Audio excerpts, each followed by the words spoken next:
होते काही काळ, आणि तिथल्या बाबतीत मी काल जे बघितला प्रकार एवढा भयान प्रकार परळीमध्ये करून घेतलाय की काही जणांना दाबदडप, विशेषतः धर्मापुरी गाव, इंजे गाव, मी एवढे जवळ 12 ते 17 गावाची जवळपास लिस्ट पाठवली। त्या गावामध्ये त्यांनी विशेष करून सगळ्यांना दाबदडप करून वन साइडेड मतं करून घेतलेले आहेत। एका दोन माणसांनी मतं घेतलेत, काही जणांना शाई लावून काढलेलं आहे, काही मयत झालेल्या लोकांची मतं झालेली आहेत। मयत झालेल्याची मतं कशी होऊ शकतात, हे असे प्रकार घडलेत। त्याच्यामुळे कलेक्टर महोदयांना आम्ही आज आपल्याच्या याच्या संदर्भात गेलो होतो किंवा तुम्ही असं झालेलं आहे कसं, तर त्यांनी म्हणले की नाही आम्ही याला रिसिव्ह पण देऊ शकत नाही। असा नियम आहे की जिल्हा अधिकाऱ्याच्या मार्फत निवडणूक निर्णय अधिकारी जे आहेत आपले बीडचे, यांच्या मार्फत आपण निवडणूक आयोग महाराष्ट्र आणि भारत देश यांना पाठवलं पाहिजे, आणि आम्ही तशा पद्धतीने यांच्या मार्फत पाठवायचं मायना असल्यामुळे पाठवला। ते म्हणे आमचा याच्यावर उल्लेख नाही, आम्हाला प्रतिलिपी नाही। आता या जिल्हा अधिकारी आहेत, यांना त्याचं लॉ माहित आहे, सर्व माहित आहे, ते जाणीवपूर्वक काहीतरी बोलतात आणि आमच्या सर्व टीमला आता त्यांनी काढून दिलंय की आम्ही हे काही करणार नाही, आम्ही याच्यावर निर्णय घेऊ शकत नाही, आम्हाला माफ करा।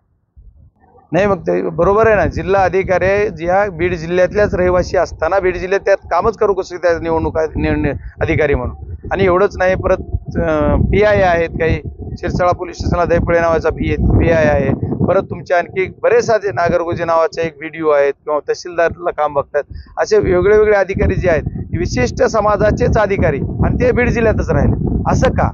एकतर अधिकारी आणलेत केले ते तो विषय संपला, पण आता आहे ते सुद्धा बीड जिल्ह्यात ते काम करतायत, आणि निवडणूक लागल्याच्या नंतर त्यांना ते काम करता येत नाही बाय लॉ, तरी पण ते करतायत। तरी का ठेवले आणि कोणी ठेवले, त्याला जबाबदार कोण, त्याच्यावर कारवाई व्हायला पाहिजे। मी जिल्हा अधिकारी महोदयांची रीतसर निवडणूक आयोगाकडे तक्रार करणार आहे। काल मी स्वतः 5 वेळेस त्यांना अटेंड केलं, त्यांनी 1-2 वेळेस मला फोन अटेंड केला, 1-2 वेळेस रिस्पॉन्ड केलेला नाही।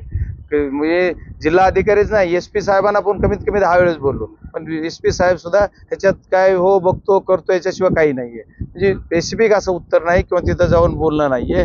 काल आणखी आमच्या या सर्व प्रक्रियेला काम करताना यांनी थोडा तर रिस्पॉन्स द्यायला पाहिजे होता। यांचे कर्मचारी पोलीस यंत्रणेसमोर ही घटना सगळ्या होतात, पोलीस यंत्रणा गप्प आहे, कारण पोलीस यंत्रणा विशिष्ट करून विशिष्ट व्यवसाय करत होते। त्यांचं जे होतं ते त्यांचं पूर्ण एका बाजूने माप झुकतं होतं, त्यांनी असं कुठेही समजा आपल्याला सहकार्याची भावना ठेवली नाही। त्याच्यामुळे पोलीस प्रशासन असेल, SP साहेब असतील, जिल्हाधिकारी म्हणून जिल्हाधिकारी असतील किंवा निवडणूक निर्णय अधिकारी म्हणतो, ऑब्झर्व्हरला बोललो, ऑब्झर्व्हर है देखता हूँ ऐसा बोलते, बाकी कुठलं काहीच नाही, देखता हूँ याच्याशिवाय, आणि यांनी सांगितलं की करतो, याच्याशिवाय दुसरं उत्तर नाहीये, ठोस काही मिळत नाही। त्याच्यामुळे याच्यावर रीतसर कारवाई व्हायला पाहिजे, जी दोषी आहे त्याच्यावर कारवाई करण्याची मी निवडणूक आयोग असेल किंवा न्यायालयात जाऊन किंबहुना उद्या न्यायालयात सुद्धा आम्ही रीट करणार। जात पातीवर निवडणूक नव्हती, ही जाती पातीवर न्यायचं काम पुढच्या उमेदवारानं केलं, सत्ताधाऱ्याने केलं, सत्ताधाऱ्याच्या पायाखालची वाळू घसरली, ह्यांचं न करतेपणाचं पाप आहे। शेतकऱ्यांचे रोष, बेरोजगारीचा रोष, बाकी बरेच काम ह्यांनी जी केलं नाही, सरकारवरचा रोष जी होता ती मतात दिसणार होता। त्याला जातीपातीचा रंग देऊन विशिष्ट एक समाज, एक जात फक्त एका बाजूने घ्यायचा परिणाम म्हणजे केला प्रयत्न, आणि त्याच्यानंतर त्याच्यावर बी काही विजय होत नाही। ज्यावेळेस त्यांना कळलं जी काय पोल आले काय झालं त्याच्यावरून, की त्यांनी म्हणले की आता काही करून आपल्याला विजय प्राप्त करायचा तर काय करा, तर आपण बूथ कॅप्चरिंग करा। त्यांना चौकडी यश आलं नाही, पण परळी तालुक्यामध्ये बऱ्यापैकी त्यांना यश आलं, आणि त्याच्यामध्ये त्यांनी बऱ्यापैकी वोटिंग बोगस करायचं काम केलेलं आहे। आणि ह्याच्यासाठी जे दोषी आहे तर प्रशासन दोषी आहे, प्रशासन या जिल्ह्यातलंच होतं, त्याच्यामुळे त्या प्रशासनावर रीतसर कारवाई व्हायला पाहिजे आणि रिपोल व्हायलाच पाहिजे।